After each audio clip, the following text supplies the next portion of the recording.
So we're in 1 Samuel chapter 26. I want to start off with reading verse 5, give a brief recap, and then get into our study.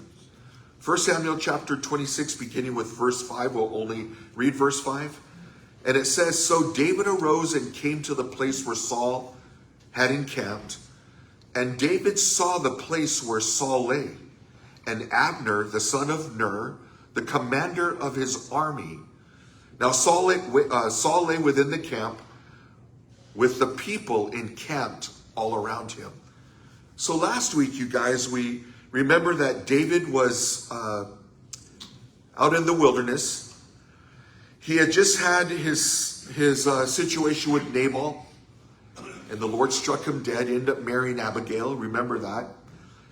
And now as David is continuing to be in the wilderness, he's in the wilderness of Ziph.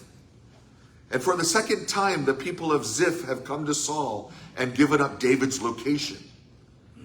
And so we saw how this was in the opening of chapter 26, where the Ziphites once again had betrayed David, given up his location to Saul.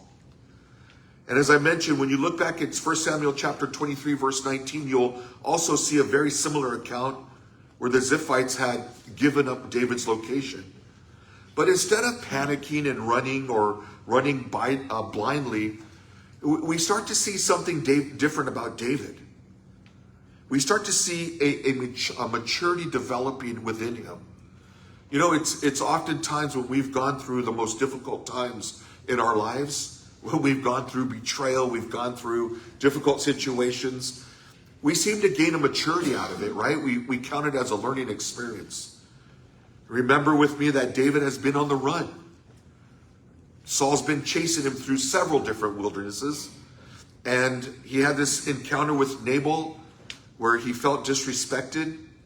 And David was going to get 400 with his 400 men girded up with a sword to go down and kill this guy.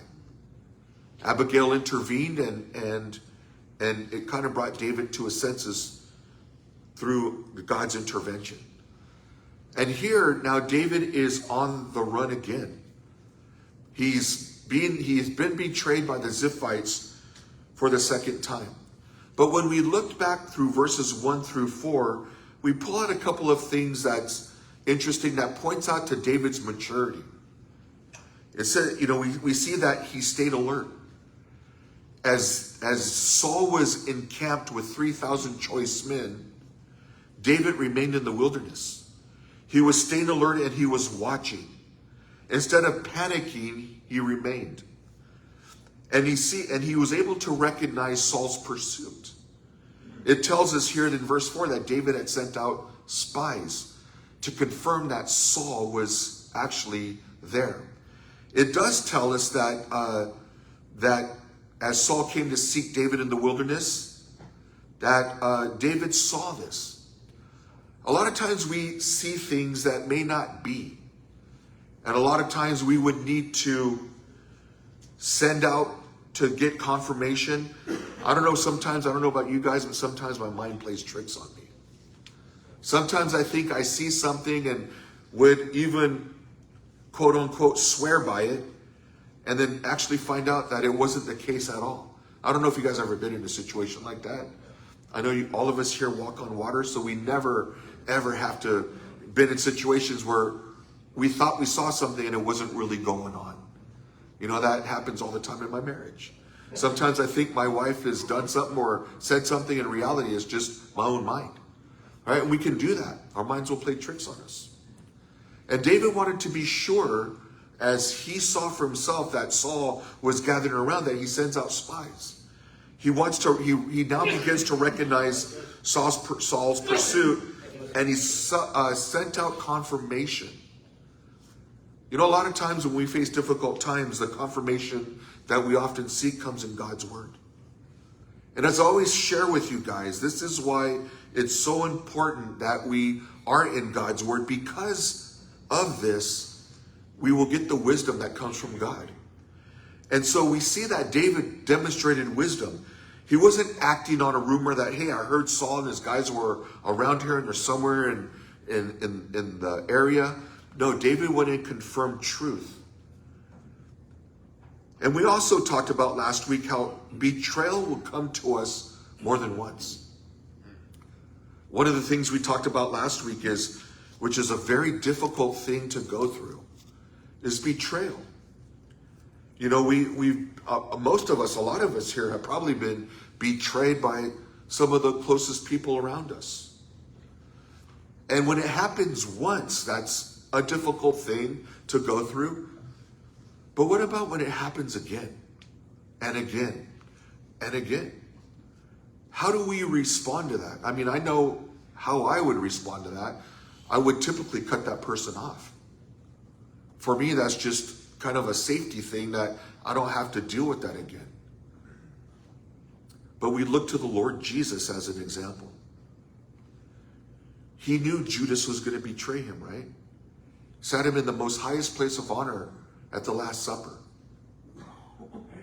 And Jesus' heart to be compassionate and loving is something that I need to learn, because I can be one of those guys that, well, I don't know about you guys, I can hang on to a grudge. Can you guys relate to that? Holding on to a grudge especially when we've been burned. I'm not going to let you do that to me again. But when we look at the heart of Jesus, full of mercy, compassion, and love, it helps me to get to a place where I have to die to that. And it's not an easy thing to do. And so David didn't let fear control him. He didn't let the fear of man control him. He didn't rush into hasty decisions. You know, when we've been upset and we respond to betrayal, we can act rashly without seeking the Lord. Because one of the sweetest, most tastiest things for us guys is revenge. There was a movie I opened up to study a few weeks ago. It says, revenge is a dish best served cold. Right? That's what we can drive. Our emotions can be driven by that. We begin to think that we're in the right. We begin to think that we're justified. We begin to think that, you know what, they got me, so I'm going to get them back. And thank you, Jesus, for, and we never even sought the Lord about it. And here we see David in restraint. And this restraint's going to go a little further, because we're going to come across a situation right now where Saul has been delivered into the hands of David. And so last week was a reminder to stay faithful under fire, trusting the Lord for guidance and protection. So now we start here at verse 5, and I want to point something out interesting here, a little bit different than what we've seen before with David's actions. Look what it says in verse 5. It says, and so David arose and came to the place where Saul had encamped. The language here is different from what we've seen before. It's really different from the usual pattern that we've been seeing as Saul has been chasing David and David has been fleeing. When we look in as you can write this down, when you look at chapter 19, when Saul began to pursue David, it says that David escaped and he fled. When you look at chapter 23, verse 14, you also will see that David had fled. When you look at chapter 23, verses 25 to 26, again, the language there tells us, the verse tells us that David fled. So why is this different? You notice that he's not fleeing, but instead he has got up, he's arose, and came to the place where Saul was at. We haven't seen David do that yet. The only time we had seen David do anything like this was when he went after Goliath. That active pursuit. He was not fleeing as somebody who's scared. And remember with me, when you look back at verse 4, this is why we spent a little bit of time last week looking at verse 4, because this answers the question to verse 5. Why is now David arising and going to Saul? Because in verse 4, it clearly tells us that David understood that Saul indeed come. That word understanding, that word understood there in the original language carries great significance. It talks about having a confidence in God. See, instead of David going out and running around listening to rumor and going around and listening to his own heart, instead he sent out spies to confirm the truth. He sought the truth. And when we know that, we understand with the role that God plays in our lives, there's no battle that we can't go and pursue. Right? When we understand that God is on our side, that God is fighting our battles, that we stand on the promises of God, then there's nothing we need to be afraid of. But instead, we get winded down by accusations. We get bogged down by those speaking about us. We get bogged down by a lot of different things. And when we truly understood, like David understood in verse 4, we know that we can stand on the promises of Jesus Christ. That whatever victory that we face, whatever enemy that's pursuing us, that we have the victory. And this is why it's important, men, that we put on the armor of God. It doesn't excuse us from being in a battle because we understand that God is with us. We still have an active role of putting on the armor of God and fighting the battle. And here we see that David understood that Saul had come. That word understood in verse 4 means more than hearing. It means to know with certainty. Do we walk in our lives, men, or in our battles that we truly understand God's promises? Sometimes by word we do, but when it gets a little hot in our lives, how do we respond? What about when we've been betrayed? Or somebody has said something about us, or there's some type of accusation. How do we respond to that? What about when the enemy has brought 3,000 chosen men to surround our lives? Do we have an understanding at that time that God is for us? Who can be against us? See, we can sit here this morning and say, yes, of course. But when we put our shoes in David's shoes, when we've had a madman chasing us with 3,000 men, numerically compared to 400 or 600 men, the odds don't look good, right? What about those situations that you may be in today where the odds are stacked against you? Can we walk in confidence and say, I will arise and come to the place where Saul is at? Or do we just talk the talk? What's the difference this time? Because David had confirmed some things. He sent out the spies. Instead of hiding, he arose. And David didn't act on a rumor. He didn't hear that Saul was on the other side of the mountain, so therefore I got to go hide in a cave. He saw and he understood. And this is an application for us men. See, the word saw there in verse 5.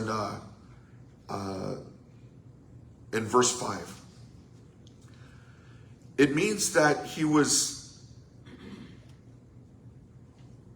able to put together with the understanding and confirm what he is seeing. He wasn't acting on rumor, and he was able to verify that Saul was there. He verified Saul's presence. And so with this, he responds. It tells us in verse 5 that David arose. It means that David himself went. It didn't say here that David has sent messengers as before. That David himself rose up. It didn't say David sent his 600 men. It says that David arose. He could have sent any of his men to go check this out, to go confront Saul, but he did it alone. Why would David go on such a dangerous mission? Why would he go into the enemy? It tells us here, came to the place where Saul had encamped. Why would he do such a thing? Because he understood the God who stood before him, the God that stood behind him. And this is an application that we can apply, that God's presence is always with us. Whatever we're facing, man. The fact that David shows his boldness and courage shows that God was leading him. See, when we're walking out of fear or operating out of fear, we don't have confidence like this. Oftentimes we'll send somebody else to go do the mission. But when we place our hope and confidence and trust in Jesus, there's nothing too dangerous for us. And it says that David saw the place where Saul lay, and Abner, the son of Ner, the commander of his army. We said that here in verse 5. But here are some of the questions I began to ask myself when I was looking at this. It tells us that David saw where the place where Saul lay, that David was able to observe, that he was able to see. We don't know the distance between where David was and where Saul was laying. All we know is that Saul was encamped with 3,000 men, and typically for a military strategic, the protocol would be that the king or the commander would be in the center of the camp and all his men would be around him. That is a military strategy to protect the king or the commanders. But we're not told the distance that was given or if David was on a hill or whatever, but he was able to see where Saul laid. We don't know if it was dark time. We don't know. It will tell us in a little bit that they did this mission in the dark. But all they can see here is that David saw the place where Saul lay. So I began to ask myself, what was so distinguishing about that place where Saul laid? How was he able to say that's where the king is at? Was it marked by something noticeable? Well, the fact that he was able to recognize a gentleman named Abner gives a description of who he is here in verse 5.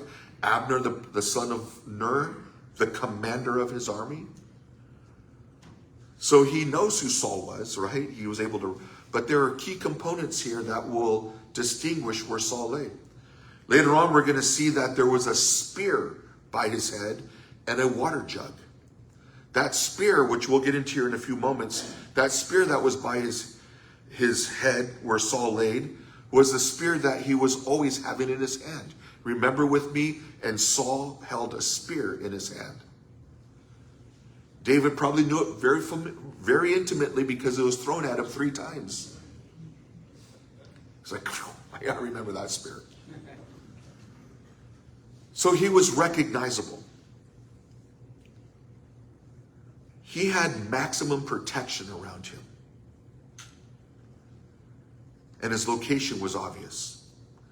And the fact that Abner, who's listed here, is present, that was stationed with him, if David was able to identify this guy Abner, then he would know that he would found the king's exact spot. Because wherever the king was, Abner was there. If the king went somewhere, Abner was with him. He was the commander. And I'm not jumping ahead, but I want to say one of the other things that we look at verse 7, it says that Saul lay sleeping within the camp with his spear stuck in the ground by his head. That was another indicator. Saul's spear. It was a royal symbol of authority. It was set apart. It wasn't just anybody's spear. It was a spear that was a king's weapon. It was considered like a scepter.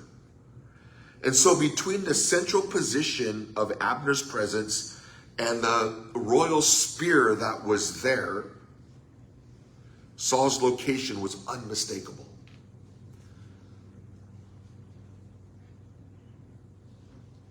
This picture that the writer's given us here is very intentional. See, Saul has all the visible markers of power and security. We look at that from a worldly perspective or from just us being human, we'd say that's the setup right there. I would feel safe and secure there. We got the central camp, we have the commander, we have the royal spear, we have 3,000 chosen men surrounding the king. We would look at that and say, that is a visible marker of power and security. I mean, would you guys stay safe there? That's who I'd want around me if I was camping. Keep the bears away from me. And we look at that and we'd say, wow, this is a setup here. We would feel safe here. But notice that we're going to take a look at this. None of this, the security and the power, can ever protect him from God's sovereignty, from God's hand. Regardless of the numbers, and this is what the writer is pointing out to us, that regardless of what numbers look like, regardless of how powerful and secure it may look, it can never match the hand of God's power and sovereignty. Never. And that brings us comfort. Because there's going to be times in our lives where we feel the same way. There's no way I can reach into that. There's no way I can even get there. There's no way, Lord, how would I do that? And the Lord tells us, just trust in me. David, on the other hand, has no army encamped around him. What he has is faith in the Lord.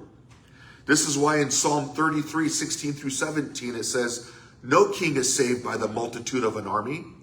A mighty man is not delivered by great strength. A horse is a vain hope for safety. Neither shall it deliver any by its great strength. So what was David now to do? That he has now located Saul's ability, he's located his presence, or located where he was at. And now know that Saul's heart has not changed. How would you guys respond to this?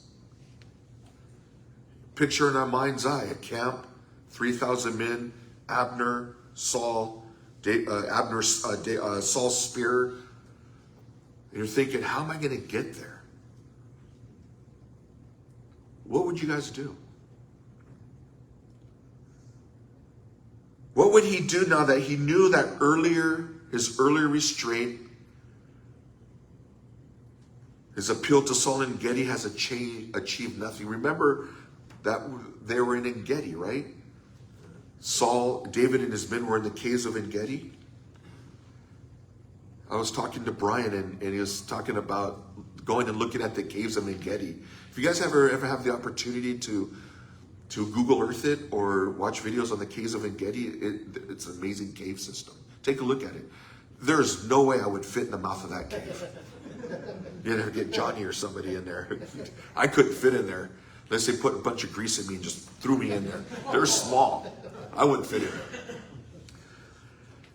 I wonder what David's thinking. Or how would we think? You know, David trusted in the Lord. I had this opportunity to kill this guy. I had an opportunity when this guy was relieving himself, the king, that I could have just killed him. But instead, I cut a cloth off the corner of his robe and I present it to him, and it has gotten me nowhere. Saul told me that he's going to change, and now look at here he is, and there he is, and what am I to do now? You know, when we know that Saul's words can't be trusted, obviously. Reconciliation now has been proven impossible. So what was David to do now? Because when you look back at chapter 24 and you look at verses 16 to 21, listen to Saul's words back then. He says, so it was when David had finished speaking these words to Saul, that Saul said, is this your voice, my son David? And Saul lifted up his voice and wept. Then he said to David, you are a more righteous man than I, for you have rewarded me with good, whereas I rewarded you with evil. And so he's crying out. Do you think his words can be trusted? Looks like the only mission that can be done now is to kill Saul. Reconciliation and trust in his words can't take place. You know, a lot of times when we look at outward markers of success, it doesn't equal real security. Saul had men, weapons, and commanders, but no peace with God. Look what it says in verse 6. Then David answered and said to Ahimelech, the Hittite, and to Abishai, the son of Zeruiah, brother of Joab, saying, who will go down with me to Saul in the camp? And Abishai said, I will go down with you. This verse starts off, and then David answered. Who is he answering? I was looking at this and saying, I'm not aware of if he's responding, he's answering to a response. But before we look at that, in chapter 22, verse 2, we're introduced to a group of men. They have been following David. It started off with 200 men, 300 men, and it's now grown to 600 men. These are the men that are following David. But most of these men have been unnamed up to this point. And now the writer's given us insight to who some of these men were that were in the cave with him, that were distressed, that were discouraged, that they were depressed. When you look at chapter 22, verse 2, it gives a description of who these men were, but they remained unnamed. And now what the writer's beginning to do is he's beginning to introduce us into some of these names, because these names are going to carry on for the rest of the chapter, that are going to do a great work for the Lord. And it's interesting now that the first names that are mentioned are Ahimelech, which is not the priest that we saw in chapter 22. This Ahimelech is not a priest, but a Hittite. He's not even Jewish. And it tells us that there is another person that is named, which is Abishai. That's a cool name. And it's also named Joab. Joab is going to become a commander later on. But when you look back to the description of these men previously, it tells us that, and everyone who was in distress, everyone who was in debt, everyone who was disconnected gathered to him. So he became captain over them. There were about 400 men with him. These are the men that have been following David since, and they have been anonymous up to this point. And here in verse 6, we're given three names. We're giving Ahimelech the Hittite, Abishai, the son of I can't even say his name.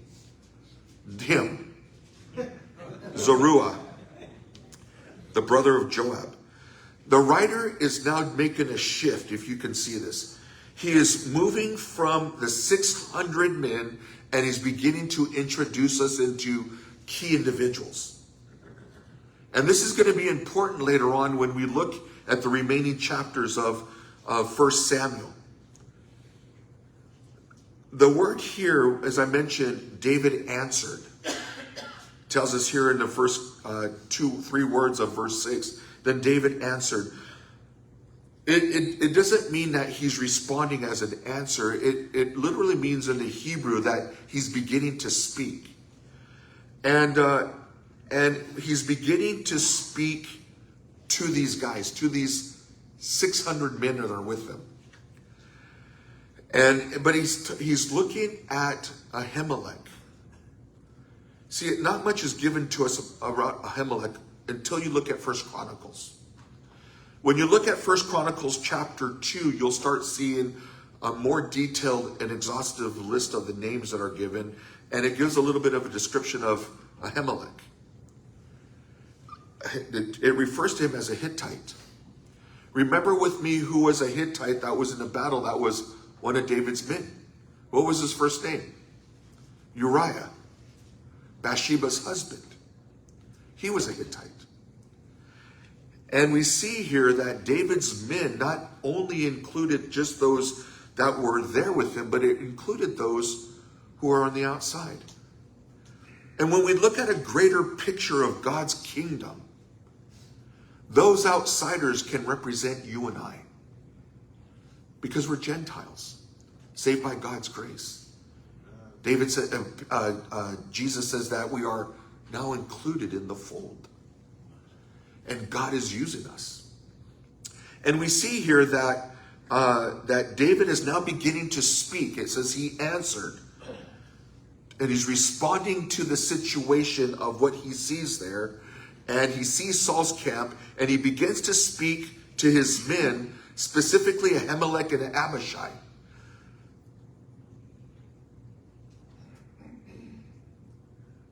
Tells us that a lot of times that when we speak, and for those who are maybe leaders in our room, we all are, if we're married, if we're in a relationship, we're looked at being leaders. David has been mostly reactive, fleeing Saul's pursuits, but now you see him start to take initiative in his faith. Instead of running, he steps forward into a dangerous situation to demonstrate his restraint and integrity. And the word answered reminds us that leaders, as us men, are constantly answering situations. We're always answering situations. We're not so much answering to people, we're answering to situations. And sometimes those situations are very difficult. Ezekiel chapter 22 verse 30 says, I sought for a man among them who would make a wall and stand in the gap before me on behalf of the land, that I should not destroy it, and I found no one. So here in verse 6, you see a question that David is posing to Ahimelech.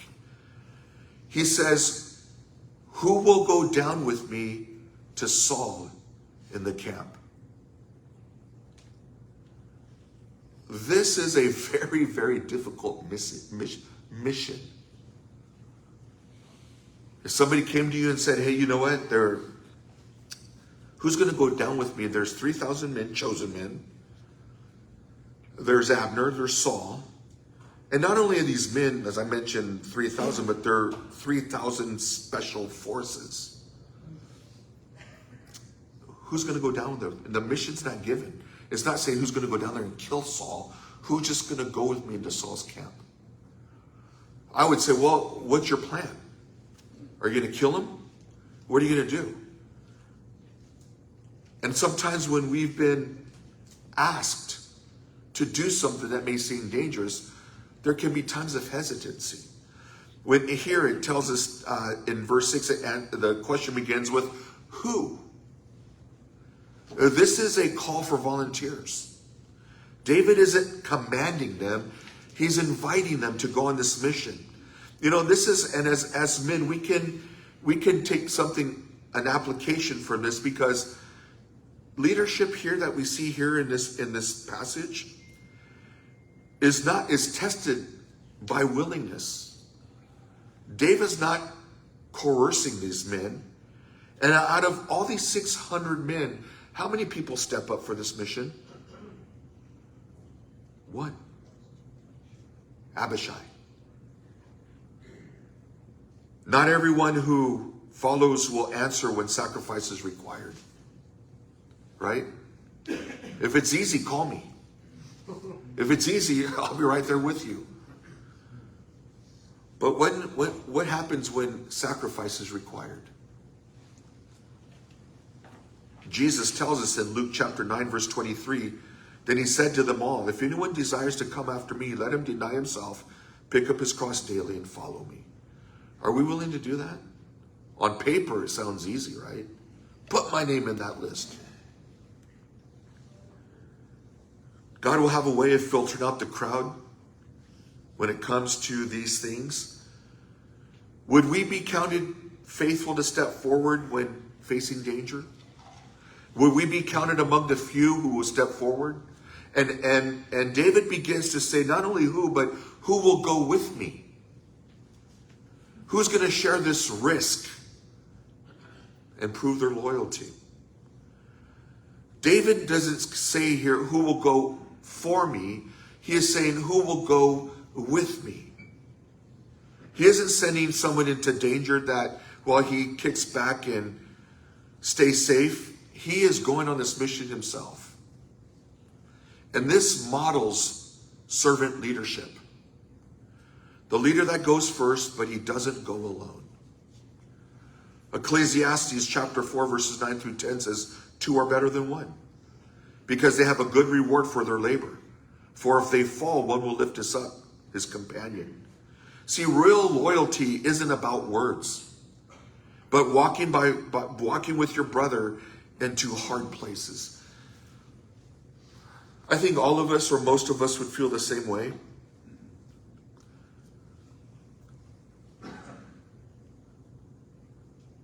This is why, and a lot of us would share the same thing.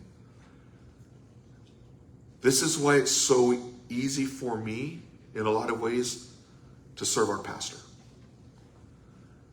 to be loyal to him.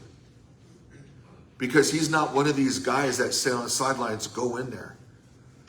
He's in there battling, praying. And this is no disrespect or son weak, weeping for the fellowship. His love for each and every one of you. That's a man I want to follow. Not somebody who'll say, go for me. But somebody that says, go with me. I'm there. And this is something that we as men, we can apply and say, you know what?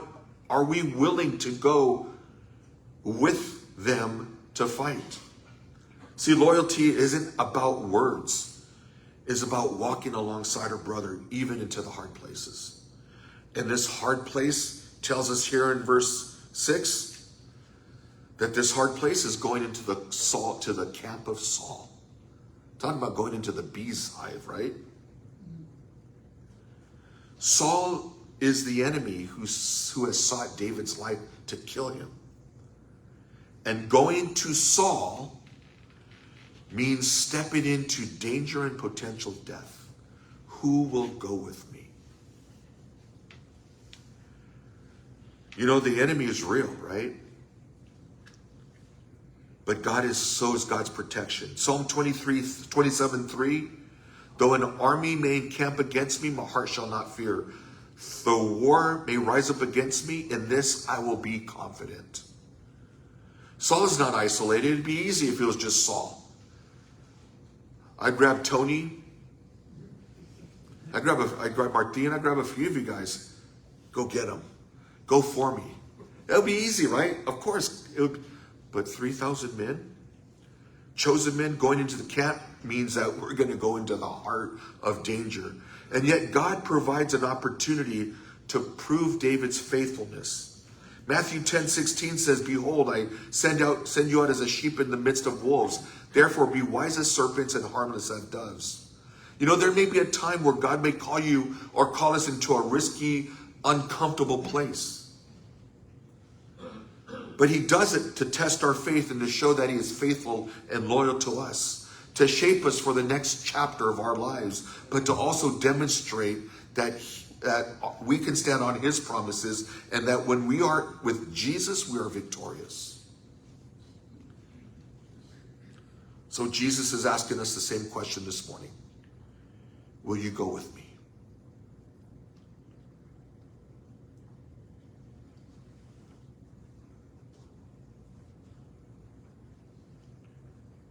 Will you go with me even though I have to walk through the valley of the shadow of death? Will you go with me when things aren't doing well in our marriages? Will you go with me when our kids are maybe living a prodigal life?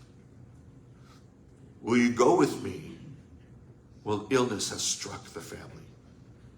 Will you go with me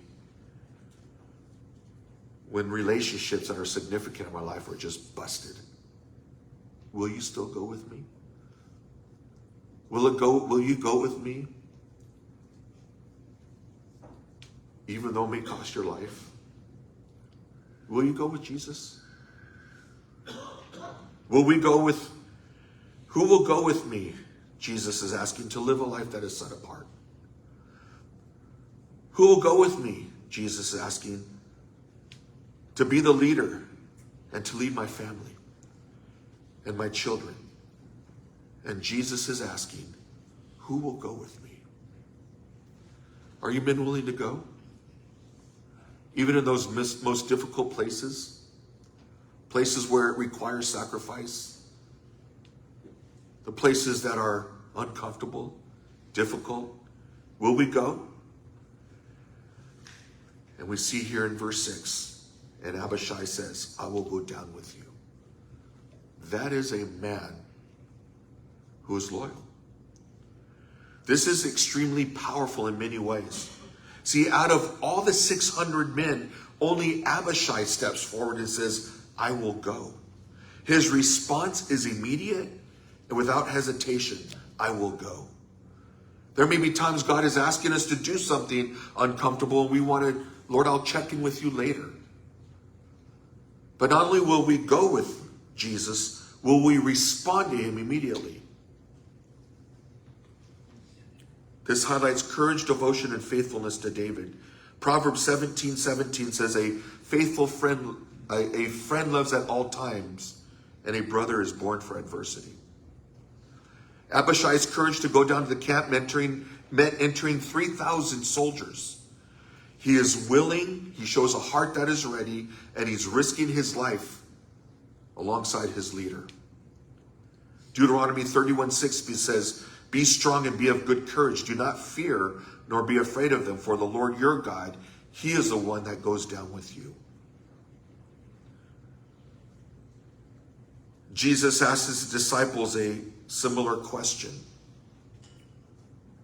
As I mentioned in a previous, this one's in Luke, but in Mark 8:34, whoever desires to come after me, let him deny himself, take up his cross and follow me. Are we willing to go with Jesus, men? Are we willing to go in those most difficult places?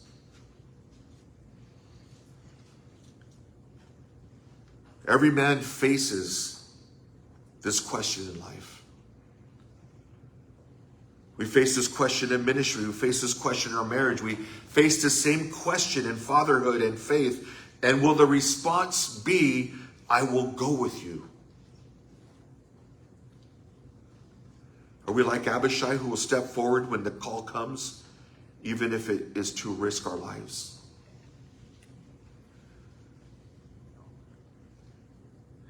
Abishai's response captures the heart, loyalty, and courage and discipleship. One man stepped out from the crowd. One man stepped out from around 600 men. One man, and his faithfulness is remembered forever. Are you willing, men?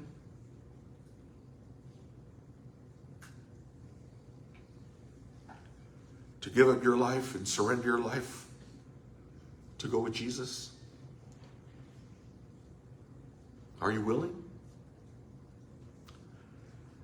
I'll get emotional because it's a tough thing to do.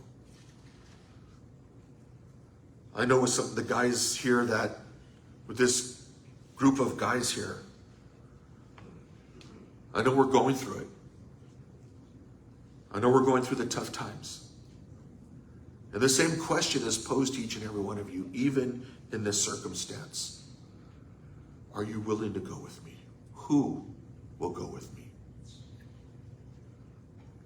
As we close today, I want to challenge you, men.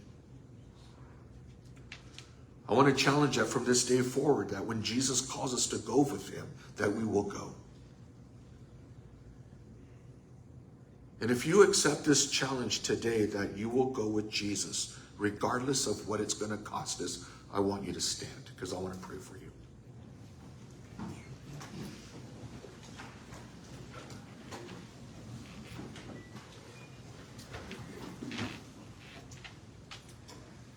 And this moves me, because I know we're going through it. I know we're going through the battle. I know we're going through the difficult times. Sickness, illness, relation, death, cancer. And from this day forward, man, when God calls us, who will go with me?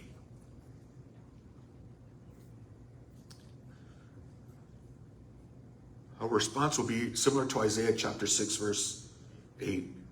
I heard the voice of the Lord saying, who shall I send? And who will go for us? And he said, here am I, send me. From this day forward, men, our response to God's call, regardless of how difficult it's going to be, is I am here. I will go with you. Amen? Let me pray with you guys. Father, you see the heart of these men who has stood for the challenge. That when you've called us into difficult situations, Lord, that we would respond, I will go with you. And Lord, even with these guys here, even today is going to bring great challenges in our lives. It may be the loss of a loved one. It may be illness, sickness. It may be a relationship. It may be financial. It may be a lot of things, Lord. These men have stood to proclaim that wherever you call us, we will go with you. So Lord, I ask that you fill these